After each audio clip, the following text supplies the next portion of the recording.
Welcome to today's Hard Assets Podcast with Bill Youngerman. Today we're going to be talking about what you should know about rare coin investing. And Bill is an expert.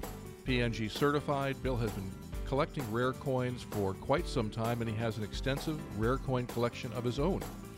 Let's get right to the subject matter. Bill, what got you interested in collecting rare coins?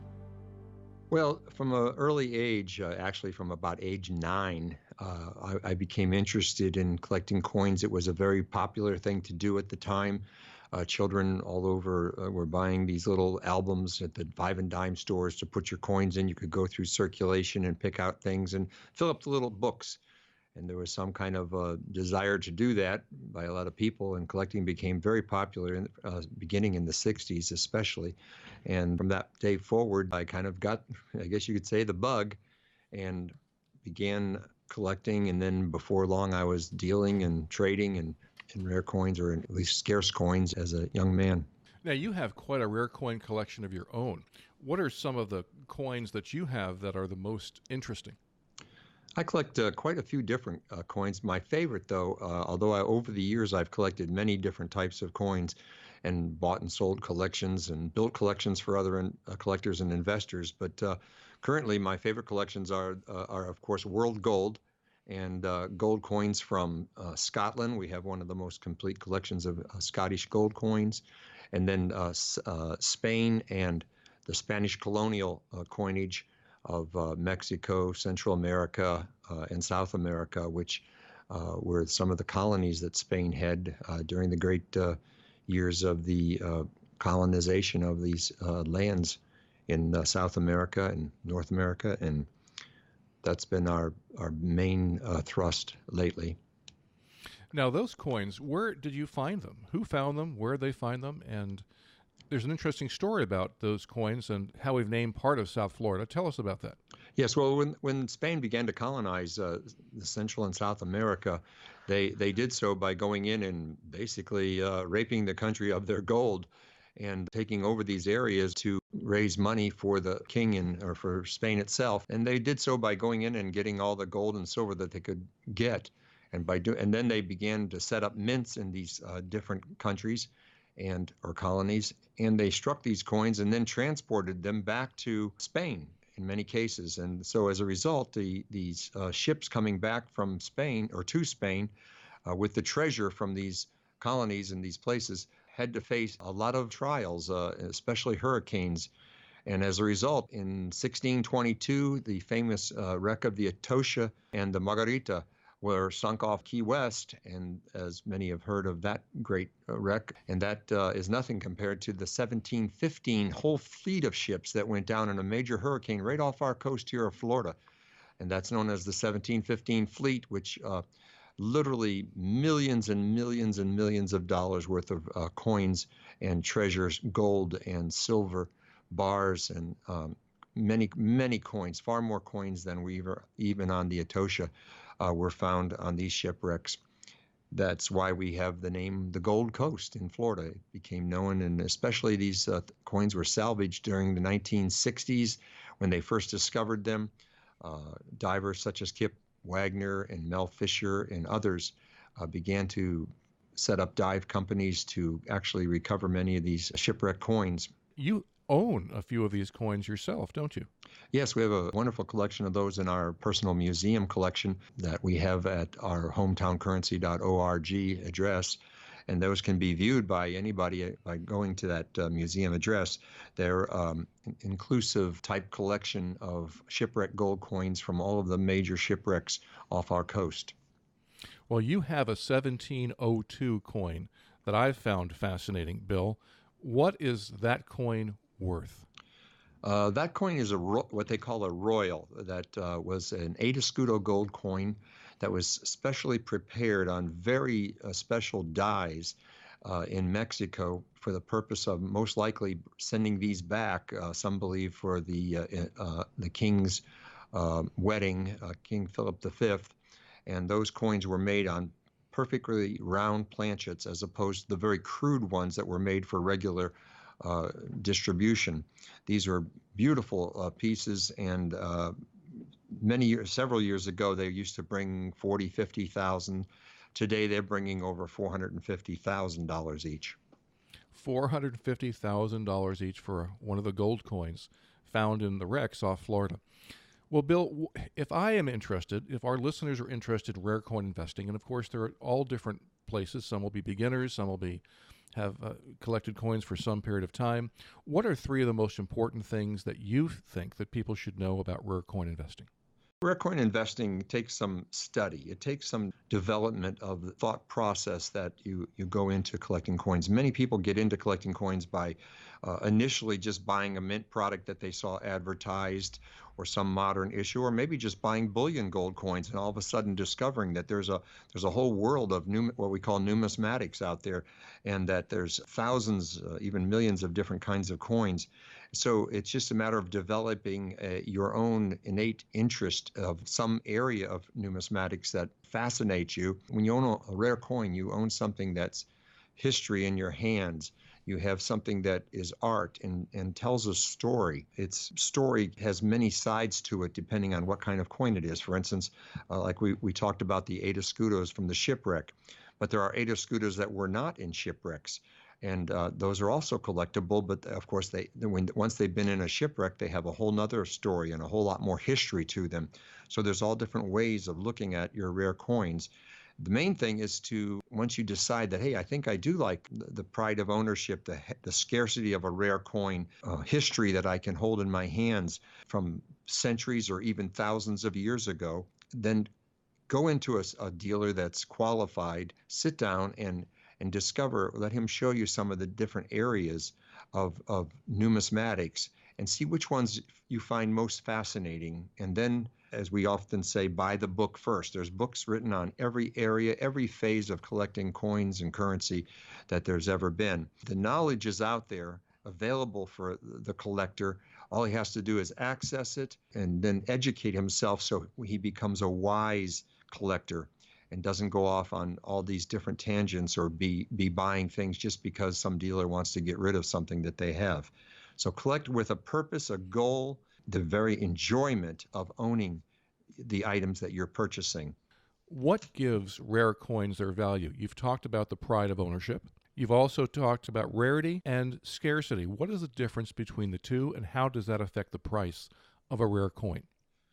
Rarity and scarcity, of course. Rarity can go from uniqueness, maybe it's only one of a kind item, to things that maybe have thousands of these known.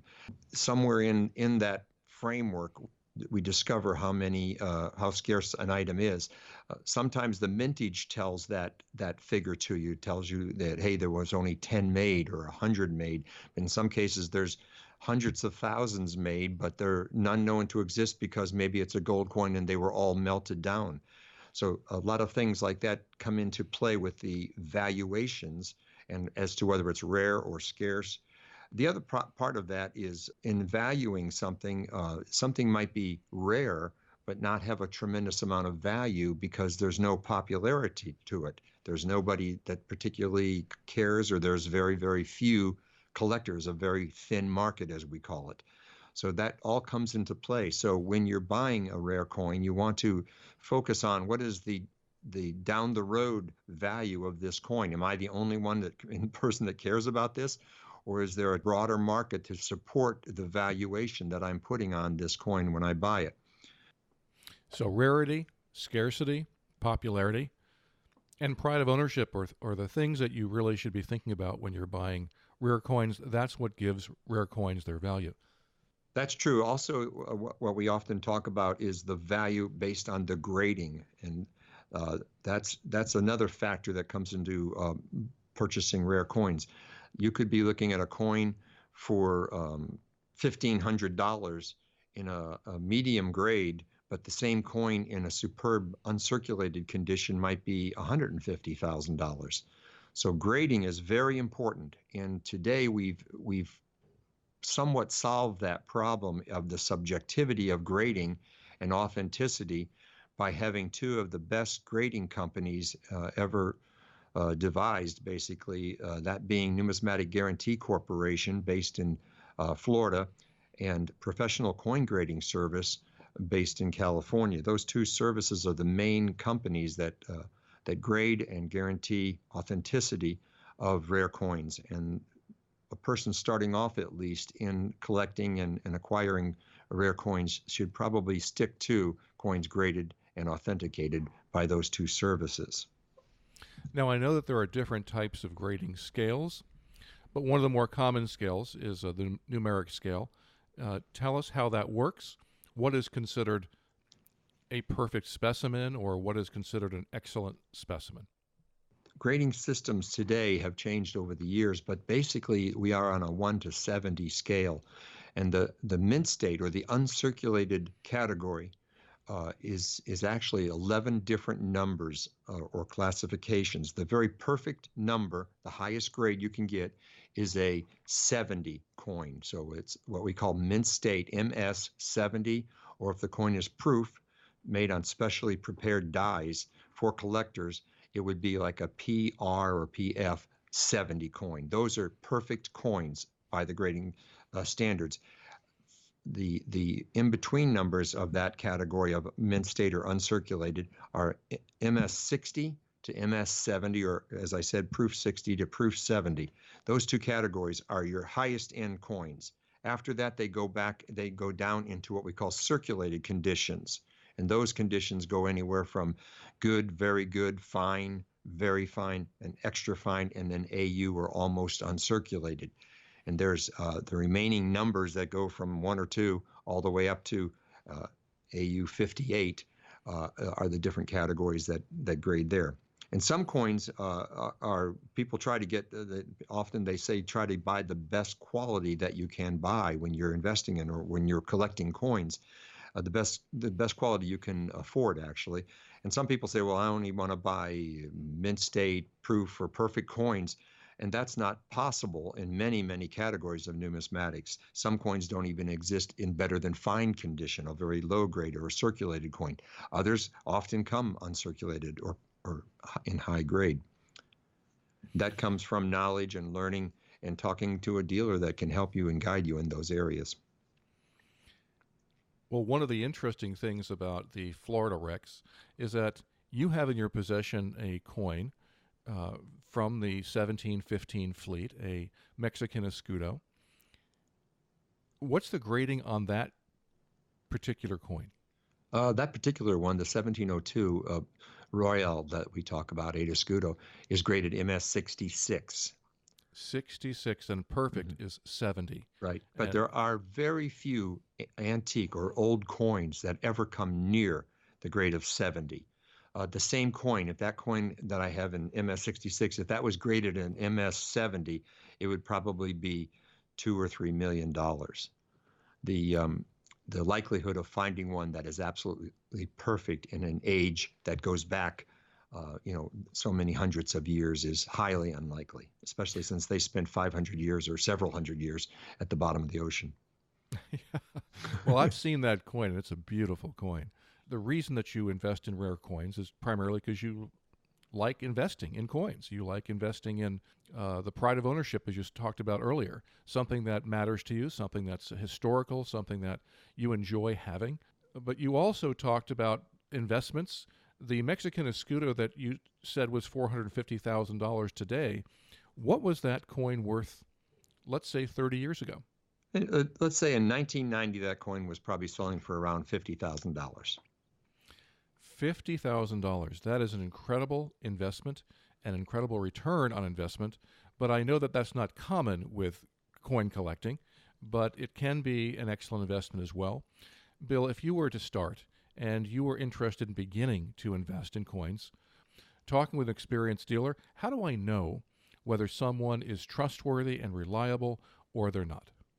Well, we have in our industry an organization called the Professional Numismatist Guild. It's made up of about 300 coin dealers around the world, and they are indeed the top coin dealers in the world. They have experience, they have integrity, they have a substantial net worth, and they have to stand behind everything they sell as far as authenticity is concerned and representation. And these dealers are subject to an arbitration board should there ever be a dispute. And it's a prestigious organization, which we're proud to say we've been a member of for over 40 years. They should align themselves with a dealer of this nature and then sit down and build a relationship with a dealer. Don't start running all over to every coin shop that's around. Find one that you feel comfortable with and build a relationship and let him help you build a meaningful coin collection. And I think you'll be very happy, greatly rewarded. The pride of ownership of rare coins and the pursuit of gathering a collection of an area of rare coins is really an amazing journey. Every coin comes with a story. And even with my coins, I have thousands of coins in my collections, and every one of them has a story behind it. I met this person. I found it here. I traveled to Europe to buy this coin. I bought this particular collection. Everything has a story, a memory, and there's so much attached to owning these kind of things that it brings a tremendous amount of enjoyment to a person's life. And they say that people who collect things actually live longer. I don't know whether that's true or not, but... Well, you certainly do enjoy coins. You have started, because of your vast collections of coins and currency, you actually began your own virtual museum, a nonprofit virtual museum, and you house a lot of your collections in that museum. And people can see a lot of these rare coins and rare currencies in your virtual museum. Tell people how to access that museum if they'd like to see some of these items themselves. Sure. You can go to our museum site, which is hometowncurrency.org, and it's very easy to access. There's a little box in which you can click on it, and there's 140 different categories that you can explore. And much of what is on there deals with our massive collection of Florida currency from its colonial times all the way through modern times. Every form of paper money and tokens and everything that Florida has ever issued can be found there. It's a lifetime of many collectors over the years that built this collection going back to the 1950s, and we were fortunate to, over the years, accumulate and purchase all of the main collections to assemble finally the finest collection and the only complete collection ever assembled. And that gives opportunities to study the history of Florida, our finances, our government, and so much can be found on that site. We recommend it to colleges, universities, schools as a means of learning also. If you've interested me and I want to start collecting rare coins, give me 3 things I can do right away that will help me to become more knowledgeable about investing in rare coins. Probably, again, the first thing you should probably do is come in and sit down and talk with me, myself, or somebody that is qualified. Let us show you the very vast areas of collecting and see which ones kind of, pique your interest. Collecting is not everybody collects the same thing, obviously, no more than everybody likes the same kind of art to hang on their walls.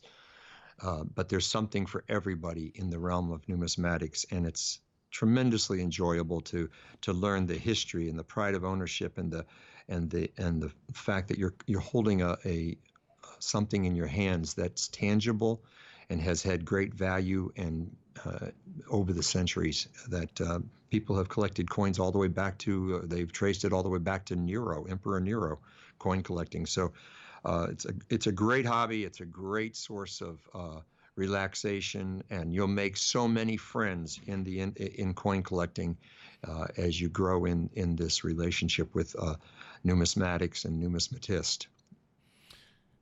Now, currently, you have something right there at William Youngerman that's sets of U.S. Golden Eagles. Tell us about the Golden Eagle and why this particular item is such a great way to get started investing in rare coins. Yes, indeed. In 1986, the United States government, after having not minted any coins since 1933, gold coins, when we went off the gold standard, began to produce gold coins for the purpose of selling bullion gold to the public, to the citizens, after they freed up those laws that prevented us from owning gold. They then went in competition with South Africa, the Royal Canadian Mint, and other countries that were making gold coins and distributing them around the world. They began to produce the gold eagles, silver eagles, and later on platinum and palladium eagles. And these coins have become very, very popular with collectors. It's a great way to start off collecting. And one of the things that has been very popular is trying to get a collection of all the dates of the silver eagles that they've started with. Expanding that, and that's one of the ways a lot of people get started into numismatics, is they started off by buying something of a bullion nature, and then expanded it to finding out, well, what else can I buy in the way of rare coins or precious metals? And they expanded that to maybe the old $20 gold pieces that the government made from 1850 to 1932. These are at the lowest, selling right now at the lowest premiums to gold in over 50 years that I've been in business. It's a tremendous buying opportunity to own a coin that hasn't been made since 1932, and to have a good gold value to begin with.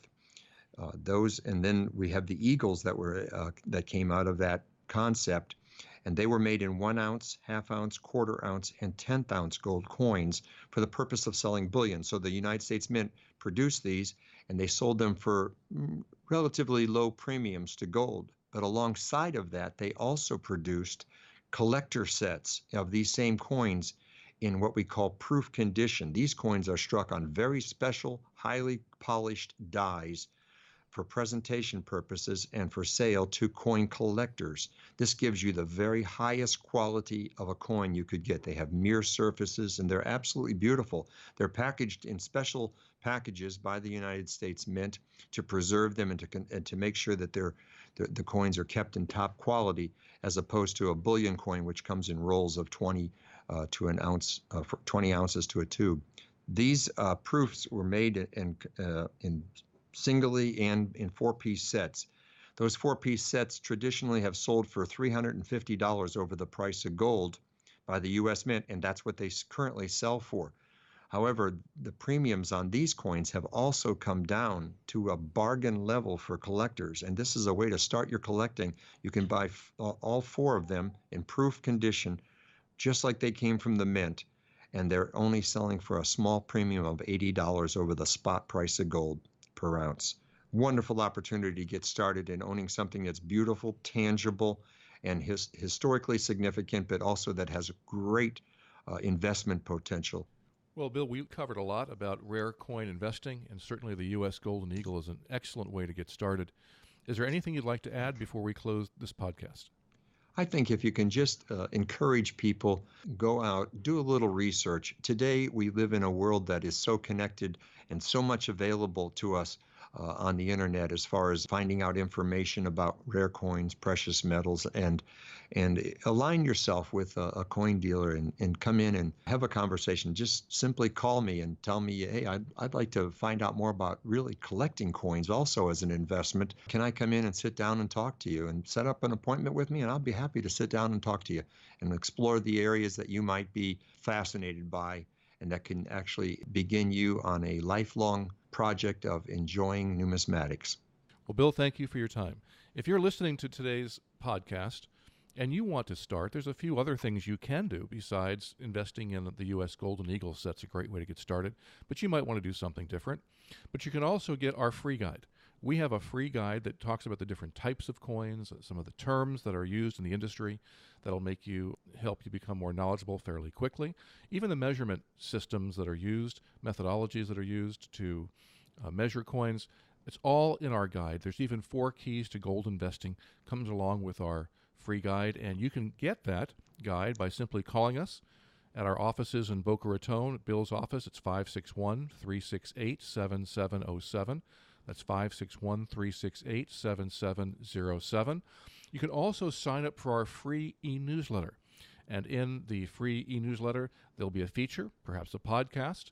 There'll be examples of very unique and exciting types of coins and currencies and investment tools, hard assets. You'll be surprised to learn about these items, to see how the investments have appreciated over time in many cases. Fascinating. All part of our e-newsletter. There's also Bill's own section on trends, precious metal trends, where he talks about what's happening in the markets regarding gold and silver, palladium and platinum. And all of this is very helpful information to make you more knowledgeable about hard asset investing. To sign up for our free newsletter, simply visit the WilliamYoungerman.com homepage. There'll be a pop-up. Enter your email address, and that's it. You'll receive your free subscription. So we look forward to hearing from you. Thank you for your time. Thank you for listening to our podcast, all part of William Youngerman's goal to help make you a successful hard asset investor.